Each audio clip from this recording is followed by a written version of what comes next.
Hello, good evening. कैसे हो आप सभी लोग? आई होप सब एकदम बढ़िया होंगे और मस्त तरीके से अपनी पढ़ाई कर रहे होंगे। तो भाई आज हम स्टार्ट करने वाले हैं अपना बीपीएससी 112 का फर्स्ट यूनिट। हाँ, बीपीएससी 111 से बीपीएससी 112 पे कैसे आ गए? क्योंकि मेरे से काफी लोगों ने बोला है कि आप बीपीएससी 112 स्टार्ट करा दो, तो इसलिए हमने बीपीएससी 112 भी स्टार्ट करा दिया।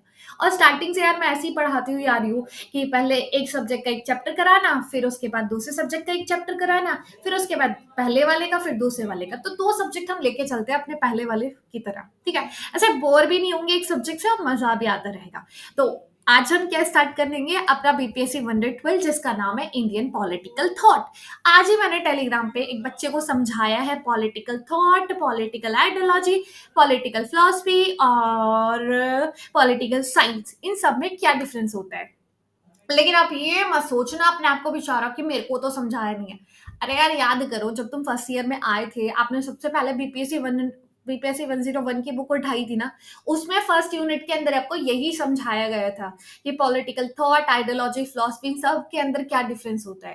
बट कोई ना यार, मैं पॉलिटिकल थॉट तो बता ही देती हूँ। पॉलिटिकल थॉट मतलब आपको आपका पॉलिटी को लेकर क्या थॉट है, मतलब जैसे पॉलिटी के कुछ कॉन्सेप्ट को उठाए, राइट्स, जस्टिस, इक्वालिटी, गवर्नमेंट कैसे वर्क करनी चाहिए, जस्टिस कैसा होना चाहिए, लोगों को अपनी ड्यूटीज कैसे परफॉर्म करनी चाहिए, इन सब को लेकर जब आपका कुछ थॉट होता है पॉलिटिकल टर्म्स को लेकर या पॉलिटिकल के कुछ टॉपिक्स को लेकर, तो उसको बोलते हैं पॉलिटी थॉट, पॉलिटिकल।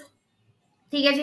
तो पॉलिटिकल थॉट मतलब पॉलिटी को लेकर जो आपका कुछ थॉट्स होता है उसको बोलेंगे पॉलिटिकल थॉट। तो इंडिया के अंदर कौन कौन से पॉलिटिकल थॉट है, ये आपकी बुक वन है, मतलब अभी खत्म नहीं होगा, इसके बाद एक और बुक आएगी जिसमें और थॉट्स को स्टडी करा जाएगा। ठीक है जी। तो हम बात करते हैं आज, ब्लॉक वन से स्टार्ट करते हैं, tradition of pre colonial India political thought. मतलब जब इंडिया को कॉलोनाइज नहीं करा था ब्रिटिश वालों ने, यूरोपियन नेशंस ने, उस टाइम पे इंडिया के अंदर पॉलिटी को लेकर क्या थॉट थे। तो पहला हमारा सबसे पहला थॉट आता है ब्राह्मणिक थॉट। क्या आता है? Brahmanic thought. तो आज हम ब्राह्मणिक थॉट की ही बात करेंगे। अब कौन कौन से टॉपिक है ये मैं आपको नहीं बताने वाली हूँ, क्योंकि अगर मैं इनको बताने चली तो आप अभी भाग जाओगे। आप अभी भाग जाने वाले हो। मेरे को पता है कि इतने सारे टॉपिक पढ़ाओगे, आज नहीं पढ़ेंगे। मुझे पता है, इसलिए मैं नहीं पढ़ाती हूँ। सीधा ऑब्जेक्टिव से स्टार्ट करते हैं। अच्छा जी, हम इस चैप्टर को काहे पढ़ रहे हैं, मतलब क्या मिलेगा यार इस चैप्टर को पढ़ने से? आपको मिलेगा, बहुत कुछ मिलेगा। क्या मिलेगा? आपको पता चलेगा ब्राह्मणिक ट्रेडिशन के आइडियाज के बारे में। आप फेमिलराइज हो जाओगे, आप घुल मिल जाओगे किससे? ब्राह्मणिक ट्रेडिशन के साथ। आफ्टर स्टडिंग दिस यूनिट, आप जब इस यूनिट को स्टडी करोगे आप समझ पाओगे क्या स्कोप है किसका? ब्राह्मणिक ट्रेडिशन का। स्कोप क्या है भाई, क्यों ये ब्राह्मणिक ट्रेडिशन आया है, बेसिक कॉन्सेप्ट कौन से हैं ब्राह्मणिक ट्रेडिशन के, इवोल्यूशन कैसे हुआ है, कैसे ये उभरा है, और कौन कौन से लिमिटेशन है, और इसके अगेंस्ट कौन कौन से रिएक्शन है। तो इन सबको हम समझ पाएंगे जब आप इस पूरे चैप्टर को खत्म कर लोगे। अब ये मत सोचना कि इस वीडियो को देखने के बाद आप सब समझ पाओगे, नहीं। ये पार्ट वन है जिसमें आपको आधी ही चीजें मैं कंप्लीट कराने वाली हूँ, क्योंकि बहुत बड़ा चैप्टर है। अभी आपने देख लिया होगा कितने सारा टॉपिक है इसके अंदर। तो इसलिए मैं इसका दो पार्ट कराऊंगी। आज हम पार्ट वन में कुछ टॉपिक्स को कवर करेंगे, बचे हुए टॉपिक को पार्ट टू के अंदर करेंगे। ओके। तो स्टार्ट करते हैं इंट्रोडक्शन से। इंट्रोडक्शन जहां पे बताया जाता है कि जो ब्राह्मण ट्रेडिशन है, कौन सा? जो ये ब्राह्मणिक ट्रेडिशन है, ये एक एंशिएंट वे ऑफ लाइफ है और बिलीफ सिस्टम है। मतलब ये लाइफ को जीने का एक वे है, ठीक है। एक बिलीफ सिस्टम है, लोग इसके ऊपर विश्वास करते हैं। ये आया कहाँ से? ये आया है वेदास से। भाई मेरी बात को बड़े ध्यान से और बड़े कोर से समझना है। अगर आप ध्यान से नहीं समझोगे, सच्ची बता रही हूँ, कुछ समझ पे नहीं आएगा और दिमाग में ऐसे घंटा सा बजने लगेगा, यार इतने बड़े बड़े वर्ड्स कुछ समझ पे नहीं आ रहा है। तो इसलिए बड़ा कंसंट्रेशन के साथ आपको वीडियो देखना होगा, ठीक है जी, क्योंकि काफी टर्म साथ यूज होने वाली है। ओके। तो मैंने क्या बोला है कि भाई देखो, ये जो ब्राह्मणिक ट्रेडिशन है ये एक वे ऑफ लाइफ है, और अब की नहीं है, बहुत पुरानी वे ऑफ लाइफ है। और ये आई कहाँ से, जल्दी बताओ मेरे को? वेदास से आई है। कहाँ से आई है? वेदास से। वेदास हमारे बहुत ही पुराने टेक्स्ट है, धार्मिक टेक्स्ट है। किसके अंदर? इंडिया के अंदर। जैसे इसके अंदर हम वेदास की बात करें, ऋग वेदा, यजुर्वेदा, साम वेदा, अथर्ववेदा, ये हमारे चार वेद हैं। इनमें से ही हमारा क्या निकला है? ब्राह्मणिक ट्रेडिशन निकला है। इन वेदास के साथ और भी कुछ राइटिंग है, जैसे ब्रह्मांस, उपनिषद, पुराणास, जो कि क्या है, इस ट्रेडिशन के कोर को बनाती है, मतलब इस ट्रेडिशन को पूरा फॉर्म करती है। ये हमको बताते हैं कैसे स्पिरिचुअलिटी के बारे, मतलब ये हमको स्पिरिचुअलिटी के बारे में बताते हैं, रिचुअल्स के बारे में बताते हैं, कैसे हम एक अच्छी लाइफ जी सकते हैं, इन सब के बारे में कौन बताते हैं हमको, उपनिषद, पुराण, ठीक है, स्पिरिचुअलिटी के बारे में बताते हैं। ओके, आफ्टर द वैदिक पीरियड, जब हमारा वैदिक पीरियड खत्म हो गया, मतलब जब ये वेदास चल रहे थे, उसके बाद और हमारा ब्राह्मणिक ट्रेडिशन बढ़ने लगा। मतलब वैदिक पीरियड के बाद जब ये वेदा लिखे गए थे, वेदास के लिखने के बाद, उसके बाद क्या होता है, ब्राह्मणिक ट्रेडिशन और बढ़ता गया। इसके अंदर और भी कुछ टेक्स्ट और आइडियाज इंक्लूड होते गए, ग्रो होता गया, बढ़ता गया। ठीक है, वैदिक टाइम ये मतलब एक तरीके से कैटेगराइज किया जाता है। जहां अपनी हिस्ट्री को पढ़ते हैं ना, उस टाइम पे आपने पढ़ा होगा इंडस वैली सिविलाइजेशन वाला टाइम, वैदिक टाइम, और मॉडर्न टाइम और मुगल टाइम, ऐसे पढ़ते हैं ना, तो ऐसी वैदिक टाइम हम उसको बोलते हैं, वैदिक पीरियड, जो उस टाइम पे वेदास हमारे लिखे गए थे। पढ़ा है ना ये सारी चीजें यार, वही है, उसी को बोल रहे हैं। तो हमारा वैदिक पीरियड के बाद भी जो ब्राह्मणिक ट्रेडिशन है वो और ग्रो हुआ। इसके अंदर बहुत सारे टेक्स्ट और आइडियाज इंक्लूड हुए, जैसे धर्म सूत्रा। धर्म सूत्रास हमको एथिक्स के बारे में बताते हैं, और बहुत सारी इंडिया की ग्रेट एपिक्स डेवलप होती है, लाइक महाभारता, रामायणा, जो कि हमको एपिक्स है, ठीक है। उसके बाद और भी कुछ बुक्स है जो पॉलिटिक्स, गवर्नेंस के बारे में बताते हैं, जैसे कौटिल्य की अर्थशास्त्र। ये अर्थशास्त्र जो है कौटिल्य की, ये हमको पॉलिटिक्स कैसी होनी चाहिए, एक गवर्नमेंट कैसी होनी चाहिए, राज्य का क्या रोल होना चाहिए, क्या ड्यूटीज होनी चाहिए, लोगों के पास क्या राइट्स वगैरह, इन सब के बारे में किसने डिफाइन कर रखा है, कौटिल्य ने बताया। गवर्नेंस सिस्टम कैसा होना चाहिए, लॉ, और कैसे हमको अपनी लाइफ को जीना चाहिए, ये सब किसके अंदर मिलता है हमको, मनुस्मृति समझाती है। ठीक है, और यज्ञनावल कयास स्मृति, ये भी हमको बताती है। ठीक है, ये भी इस ट्रेडिशन का पार्ट है। तो ये सब हमारा पूरा ब्राह्मणिक ट्रेडिशन के बारे में इतना समझ में आया। भाई देखो, पहले मैंने क्या बोला कि ये हमारा ब्राह्मणिक ट्रेडिशन एक एंशिएंट वे ऑफ लाइफ है, जो वेदास से निकला है, मतलब वेदा से निकला है ये पूरा। वेद वेद हमारे कितने हैं, ऋग्वेद, यजुर्वेद, सामवेद, अथर्ववेद। ठीक है, उसके बाद इसमें कुछ राइटिंग भी है, जैसे ब्राह्मण, उपनिषद और पुराणास, जो कि इस ट्रेडिशन के कोर को बनाती है, और कहीं ना कहीं उनको स्पिरिचुअलिटी, रिचुअल्स और कैसे एक अच्छी लाइफ जीनी चाहिए, इसके बारे में बताती है। वैदिक पीरियड के बाद ब्राह्मणिक ट्रेडिशन और बढ़ता गया, इसके धर्म सूत्रा और कुछ एपिक्स वगैरह, गवर्नेंस, पॉलिटिक्स को लेकर और भी काफी चीजें इसके अंदर इंक्लूड होती गई। ठीक है, आगे हम चलते हैं। At its heart of Brahmanic tradition focus of की values like a truth, virtue and proper conduct in both personal and political life. कहीं ना कहीं जो ब्राह्मणिक ट्रेडिशन है वो फोकस करता है ट्रुथ के बारे में, वर्च्यू के बारे में, कि क्या गुण होना चाहिए इंसान के अंदर, क्वालिटीज कौन कौन सी होनी चाहिए। प्रॉपर कंडक्ट कराता है आपकी पर्सनल और पॉलिटिकल लाइफ को, कैसे आपको अपनी अपनी लाइफ जीनी चाहिए, उसके बारे में। It was mainly develop in ancient sages and scholars, which why it's called a Brahmanic. ये मतलब डेवलप करिए ऋषि और ब्राह्मण ने।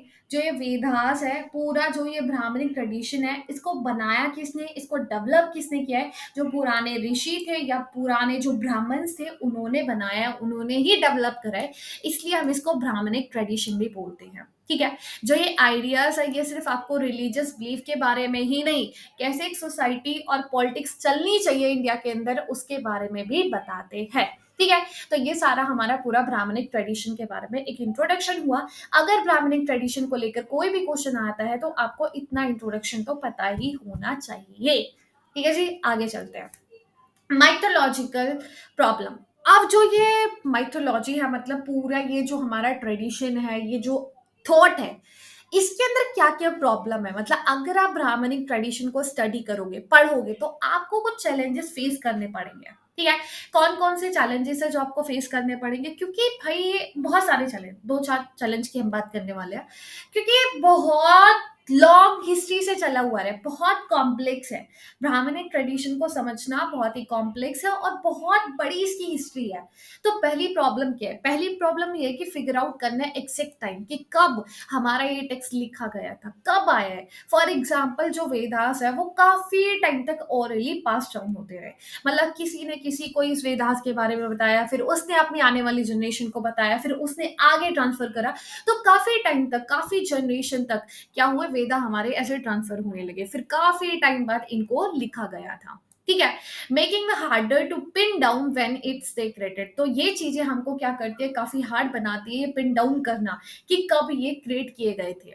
ठीक है, तो क्योंकि काफी टाइम से ये ओरली चले आ रहे हैं और फिर बहुत टाइम बाद, एक लॉन्ग टाइम बाद इनको लिखा जा रहा है, तो ये एक तरीके से पता करना कि कब ये लिखे गए थे, ये तो काफी मुश्किल है। सिमिलरली महाभारत, जो कि उनका, अब महाभारत का अपना खुद का ही डिफरेंट वर्जन है। पहले इसको भारत बोला जाता था, फिर इसको जय भारत बोला जाता है, फाइनली इसको महाभारत बोला जा रहा है। कुछ काफी ज्यादा बहुत सारे वर्जन आपको रामायण के मिल जाएंगे, रामायण के आप अलग अलग पार्ट में जाओगे इंडिया के अंदर, उसके भी अलग अलग वर्जन बन जाएंगे। तो ये काफी टफ बनाता है आइडेंटिफाई करना ओरिजिनल टेक्स्ट का क्या है, ओरिजिनल टेक्स्ट क्या थे, उनका मीनिंग क्या है रियल, इस चीज को समझने में काफी ज्यादा प्रॉब्लम होता है, क्योंकि एग्जैक्ट टाइमलाइन हम रिलेट नहीं कर पाते या उसको ढूंढ नहीं पाते, फिगर आउट नहीं कर पाते। दूसरा प्रॉब्लम क्या है? दूसरा प्रॉब्लम ये है कि अगर आप इन टेक्स्ट को स्टडी करते हो तो प्रॉपर हिस्टोरिकल और कल्चर कॉन्टेक्स्ट को समझना कि इसका हिस्टोरिकल कॉन्टेक्स्ट क्या है, जो लिखा गया है भाई इसका हिस्टोरिकल कॉन्टेक्स्ट क्या है, इसका कल्चर कॉन्टेक्स्ट क्या है, इस चीज को समझना काफी मुश्किल हो जाता है। कुछ स्कॉलर फोकस करते हैं ओनली व्हाट दे टेक्स्ट, की टेक्स्ट क्या बोल रहे हैं, मतलब जो ये लिखा गया है ये क्या बोल रहे हैं बस। और कुछ लोग इसको बहुत बड़ा पिक्चर क्रिएट कर देते हैं कि व्हेन दे आर रिटन, ये कब लिखा गया है, इन सब चीज मतलब बहुत ज्यादा बना देते हैं, जो कि जब इस चीज को इतना ज्यादा बना दिया जाता है तो कभी कभी हमको मिसअंडरस्टैंडिंग क्रिएट हो जाती है, हम कॉन्टेक्स्ट के बाहर ही चले जाते हैं। अब कुछ छोटी सी चीज लिखी गई है, आप उसके अंदर पता नहीं क्या क्या जोड़े जा रहे हो, कितना ज्यादा उसे रिलेट करने में लगे हो, तो ये चीजें ना उतना वो वर्ड कह भी नहीं रहा है, उतना वो सेंटेंस का मीनिंग भी नहीं है जितना आप उसको क्रिएट कर चुके हो, तो आप ना उस लाइन के, उस सेंटेंस के कॉन्टेक्स्ट के बाहर ही जा रहे हो। तो स्कॉलर ऐसा भी कर देते हैं, कुछ स्कॉलर फोकस करते हैं कि टेक्स्ट क्या बोल रहे हैं, कुछ स्कॉलर उसका आउट ऑफ द कॉन्टेक्स्ट ही चले जाते हैं। दूसरी तरफ जब इसको पीपल स्टडी करते हैं पॉलिटिकल थॉट के नजरिए से, तो फोकस करते हैं कि ये हमेशा रिलेवेंट है हर टाइम के लिए, जो कि कहीं ना कहीं इग्नोर कर दिया जाता है इसका ओरिजिनल बैकग्राउंड को, कि भाई इसका ओरिजिनल बैकग्राउंड क्या है, इस चीज को समझना मतलब काफी बड़ा एक ये चैलेंज है, हिस्टोरिकल और कल्चर कॉन्टेक्स्ट को समझना इस टेक्स्ट के। तीसरा, the use of Sanskrit term, इसके अंदर संस्कृत वर्ड्स का यूज बहुत ज्यादा किया गया है, तो पॉलिटिकल कॉन्सेप्ट को समझना काफी ज्यादा हार्ड बना देता है, क्योंकि इसके अंदर जो भी लिखा गया है वो सब संस्कृत में लिखा गया है। आज जब रिसर्चर स्टडी करते हैं, इसको समझने की कोशिश करते हैं और उनको ऑलरेडी संस्कृत नहीं आती है तो वो नहीं समझ सकते। जैसे कुछ वर्ड्स की हम बात करें, राजधर्म, रूलर की क्या ड्यूटी है, दंती, साइंस ऑफ पनिशमेंट, मतलब पनिशमेंट कैसे देनी चाहिए, इस चीज के बारे में। अर्थशास्त्र, पॉलिटिकल इकोनॉमी, ये इजी नहीं है इसको समझना, क्योंकि लोग जब फैमिलियर ही नहीं होंगे इस लैंग्वेज को लेकर, लोगों को आती ही नहीं है, तो कैसे समझ पाएंगे। इसमें काफी लोक वर्ड का भी यूज किया गया है, लोक संचर्या, हाँ संचार्या, लोक संसार्या, people support, Sarvodaya, welfare of for all, ये रिफ्लेक्ट करते हैं इंपॉर्टेंट आइडियाज को। लेकिन जब आप समझ ही नहीं पाओगे, जब आपने इस ट्रेडिशन से हमेशा बाहर रहे हो, अगर आप दूसरे ट्रेडिशन के हो, आपको संस्कृत के बारे में नॉलेज ही नहीं है, तो कैसे आप इन वर्ड्स का मतलब समझ सकते हो, right. Lastly, unlike the western thinker, जैसे हमारे पुराने पुराने थिंकर है, प्लेटो, एरिस्टोटल, इनकी तरह नहीं है। ब्राह्मणिक ट्रेडिशन सिर्फ एक सिंगल पॉलिटिक्स के ऊपर ही फोकस नहीं करते हैं कि पॉलिटिक्स के बारे में बताता है, नहीं, ये अलग अलग सब्जेक्ट को कवर करता है, लाइक स्पिरिचुअलिटी, फिलोसफी, हर चीज को। ठीक है, और ये इसी वजह से कुछ स्कॉलर्स इसको ओवरलुक तरीके से देखते हैं। ठीक है, और कहीं ना कहीं लेकिन हम ये भी बोल सकते हैं कि इसके अंदर गवर्नेंस और सोसाइटी को लेकर बहुत वैल्यूएबल आइडियाज है। तो ये था हमारा पूरा कुछ प्रॉब्लम्स जो कि समझने में प्रॉब्लम करते हैं, हमको क्रिएट करता है, चैलेंजेस है। और जब भी आप ब्राह्मणिक ट्रेडिशन को समझने की कोशिश करते हो या फिर उसको स्टडी करते हो, अब इसके कुछ बेसिक कॉन्सेप्ट की हम बात करेंगे। वेदास एज अ नॉलेज, वेदा एक अल्टीमेट सोर्स है नॉलेज का और ब्राह्मणिक ट्रेडिशन का। मतलब मैंने आपको इंट्रोडक्शन में ही बताया कि जो वेदा है उसी से हमारा ब्राह्मणिक ट्रेडिशन निकला है। उसका रूट जो बोले, इसका जन्म जो बोले, वो कहाँ से हुआ है? वेदास से। तो वेदास को अल्टीमेट सोर्स ऑफ नॉलेज माना जाता है ब्राह्मणिक ट्रेडिशन के अंदर। दे वर इंपॉर्टेंट फॉर डिफाइनिंग धर्म। जो वेदा है ये काफी ज्यादा इंपॉर्टेंट है क्योंकि डिफाइन करते हैं धर्म, कि हमारी मोरल ड्यूटी क्या होनी चाहिए। ठीक है। Were use to settle legal dispute, और कहीं ना कहीं इनको यूज किया जाता है जब भी हम कोई लीगल डिस्प्यूट को सेटल करते हैं। अलॉन्ग अदर सोर्सेस, और भी कुछ सोर्सेस है जैसे एविडेंस, हिस्ट्री, रॉयल फरमान, ये सारी चीजें। ठीक है। तो वेदा क्या है? एक सोर्स ऑफ नॉलेज है ब्राह्मणिक ट्रेडिशन के अंदर। ये हमको बताते हैं कि क्या धर्म होना चाहिए, मोरल ड्यूटीज क्या होनी चाहिए, और कहीं ना कहीं लीगल डिस्प्यूट के अंदर भी इसको सेटल करने के लिए यूज किया जाता है। आगे बात करेंगे ब्रह्मा। ब्रह्मा रिप्रेजेंट करता है स्पिरिचुअल पावर को और स्पिरिचुअल ग्रोथ को। पॉलिटिकल थॉट से देखें, इन पॉलिटिकल थॉट के अंदर इसको रिलेट किया जाता है ह्यूमन के नेचर के साथ, कि और कहीं ना कहीं इंपॉर्टेंस दिया जाता है स्पिरिचुअल ओवर द फिजिकल, कि आपके अंदर क्या एक स्पिरिचुअल पावर है। ठीक है। हर एक ह्यूमन के अंदर एक डिवाइन पावर होती है। बिलीव किया जाता है कि हर एक इंसान के अंदर एक देवता वाली पावर होती है। देवदूत पता नहीं क्या बोलते हैं उसको, एक तरीके से गॉड का एक, हम बोलते हैं ना कि हम सब क्या है, हम सब अपने भगवान के ही बच्चे हैं, तो हमारे अंदर भगवान का भी एक गुण मिलेगा, एक पावर मिलेगा। ठीक है। तो वही एक तरीके से, और ये सब आपको जब दिखेगा जब आप इग्नोरेंस को रिमूव कर दोगे अपने अंदर से। ठीक है। तो ब्रह्मा मतलब रिप्रेजेंट करता है आपके स्पिरिचुअल पावर और स्पिरिचुअल ग्रोथ को। शास्त्र, शास्त्र रिफर करता है सॉवरेनिटी और रूलिंग पावर को। ठीक है। ब्रह्मा जो एक तरीके से स्पिरिचुअल पावर को डिनोट कर रहे हैं, लेकिन शास्त्र हमारी रूलिंग पावर को डिनोट कर रहा है। इसको यूजली एसोसिएट किया जाता है किंग के साथ। ये रिप्रेजेंट करता है फिजिकल पावर को, लेकिन ब्रह्मा हमारी कौन सी पावर को रिप्रेजेंट कर रहा है? स्पिरिचुअल पावर को।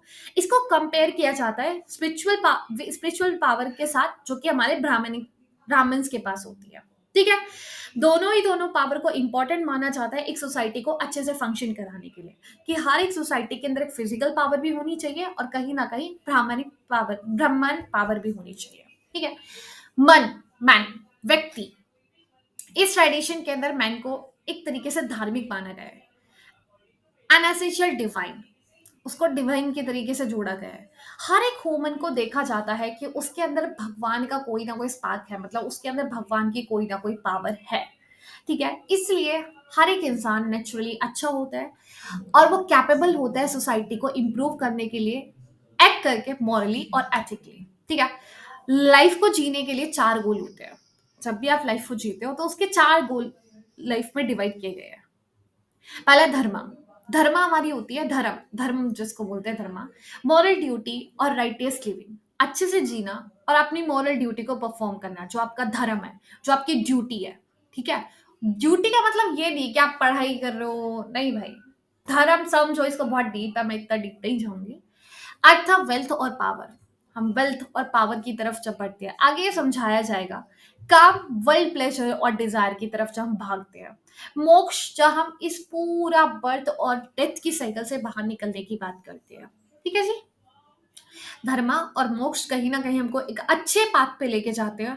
अर्था और कामा हमको किसकी तरफ लेके जाते हैं? प्लीजेंट पाथ की तरफ। धर्मा जिसको रिफेयर किया जाता है मोरल और स्पिरिचुअल लॉ से, कि ये क्या करते हैं, ये हमारे स्पिरिचुअल और मोरल लॉ होते हैं। कौन? धर्मा। धर्मा हमारे मोरल और स्पिरिचुअल लॉ होते हैं जो कि पूरी सोसाइटी को एक साथ रखते हैं, होल्ड करके रखते हैं। ये एक वे ऑफ लाइफ है। ठीक है। ये एक वे ऑफ लाइफ है। ये बताती है क्या सही है, क्या करना चाहिए हमको। पॉलिटिकल थॉट में बोले ये ड्यूटी होती है। कुछ ड्यूटीज हो गई रूलर की, कि रूलर को ये काम करना चाहिए, आपके दोस्तों को ये काम करना चाहिए, दूसरे लोगों को ये काम करना चाहिए। तो ये कौन बताता है? धर्म बताता है कि आपकी ये ड्यूटी है, रूलर की ये ड्यूटी है, सिटीजन्स की ये ड्यूटी है। तो इसको कौन डिफाइन करता है? धर्म। अर्थ, अर्थ कहीं ना कहीं ज्यादा कंसंट्रेट करते हैं मेटेरियल, वेलबींग और वेल्थ की तरफ। मेटेरियलिस्ट व्यू, एक तरीके से पैसा, धन दौलत, मेटेरियल की जब हम बात करते हैं। ठीक है। कोटिलियन है जो एंशिएंट पॉलिटिकल थिंकर है, उनका जो व्यू है वेल्थ को लेकर, वो बोलते हैं ये काफी इंपॉर्टेंट होता है एक सोसाइटी के प्रोस्पैरिटी के लिए, और कहीं ना कहीं इंपॉर्टेंस देते हैं कि इस हमको बैलेंस ही बना के रखना होगा चैरिटी और वेल्थ और डिजायर के बीच में। ठीक है।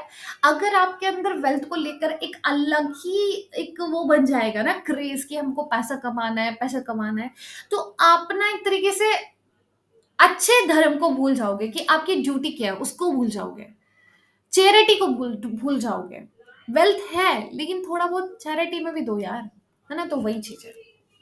काम, कामा डील करता है विद इंजॉइंग वर्ल्ड प्लेजर, कि आप वर्ल्ड के प्लेजर को एंजॉय कर लो, लाइक लव, डिजायर, ये सारी चीजें। How will like a wealth, जैसे वेल्थ हो गई, लेकिन धर्म और आर्था के बीच में भी एक बैलेंस बनाना बहुत जरूरी है। आपके पास पैसा है, लेकिन जब आप एक राइटेस्ट पाथ पे नहीं चलोगे, उस पाथ का कुछ नहीं होने वाला। कहते हैं ना कि एक ना एक दिन ये सारा वेल्थ यहीं रखा रह जाएगा। तो इसीलिए कर्म करो, और कर्म भी अपने धर्म के अकॉर्डिंग करो, ठीक है।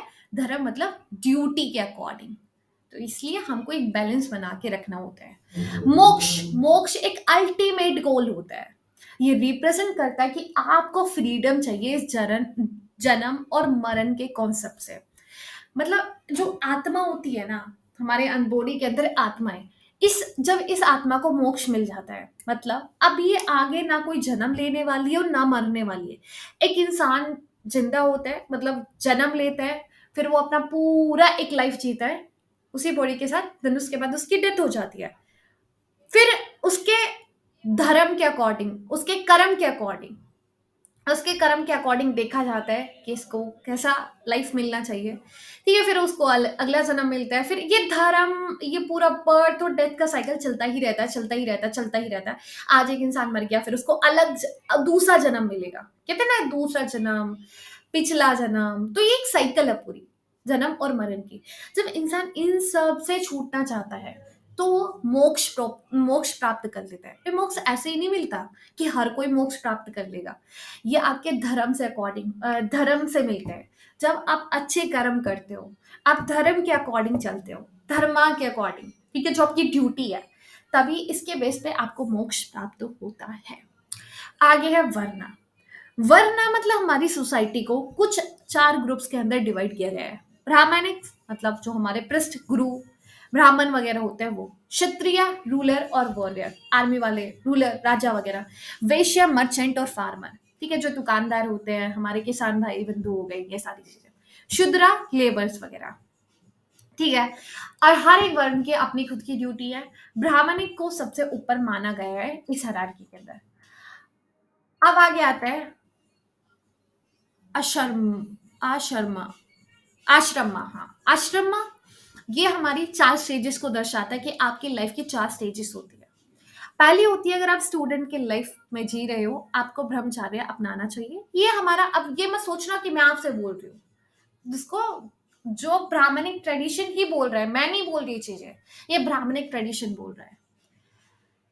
गृहस्थ्या, गृहस्थ्या बोलते हैं ना, गृहस्थी में तुम बहुत जी रहे हो, घर गृहस्थी में बहुत ज्यादा बिजी रहने वाले हो, अब तो तुम्हारे पास भगवान के लिए टाइम ही नहीं है, अब क्यों पूजा पाठ करोगे, अब तो तुम गृहस्थी में ही बिजी हो, है ना। तो वो हाउस होल्ड वाली लाइफ होती है।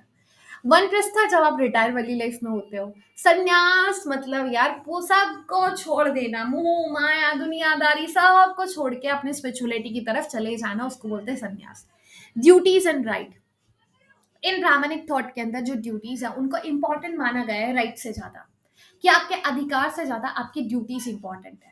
और ये हर एक इंडिविजुअल का प्राइमरी रोल होता है कि वो अपनी ड्यूटीज को फुलफिल करे, अब जो भी उसकी ड्यूटी है सोसाइटी के लिए और टूवर्ड द यूनिवर्स, मतलब पूरे यूनिवर्स के लिए उसकी कौन कौन सी ड्यूटीज है उनको अच्छे से परफॉर्म करे, ये उसका प्राइमरी गोल होता है अकॉर्डिंग टू ब्राह्मणिक ट्रेडिशन। वर्था, वर्था इन्वॉल्व होता है, ये मेनली ध्यान देता है लाइवलीहुड, कि आप कोई लाइवलीहुड चला रहे हो, एग्रीकल्चर, ट्रेड, कैटल रियरिंग करके। कौटिल्य इसको देखते हैं, ये काफी ज्यादा इंपॉर्टेंस होता है आपकी इकोनॉमी को मेंटेन करने के लिए, कहीं ना कहीं सोसाइटी को प्रोटेक्ट करने के लिए।